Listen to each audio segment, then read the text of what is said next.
Selamat datang peserta, Musdalub, Pengembang Indonesia, Dewan Pengurus Daerah, DPD, Sulawesi Selatan dan Barat, Sulselbar. Dilaksanakan di Hotel Wisata 2 Jalan Haji Bau Makassar pada hari Kamis tanggal 5 Desember tahun 2019.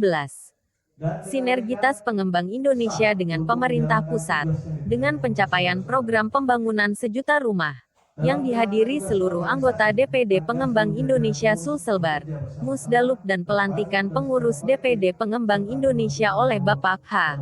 Barkah Hidayah Ketua Dewan Pimpinan Pusat Pengembang Indonesia. Menurut Bapak Ahmad Yasin Ketua Dewan Pimpinan Daerah Sulawesi Selatan, Pengembang Indonesia sangat mendukung program pemerintah pusat dengan terlaksananya program pemerintahan Jokowi pemerataan pembangunan di seluruh Indonesia dari Sabang sampai Merauke. Rakyat Indonesia yang selama ini tidak memiliki rumah sudah dapat memiliki rumah dengan subsidi pemerintah yang dilaksanakan Pengembang Indonesia. M. Fajar Saputra, Lintas News 5 terkini.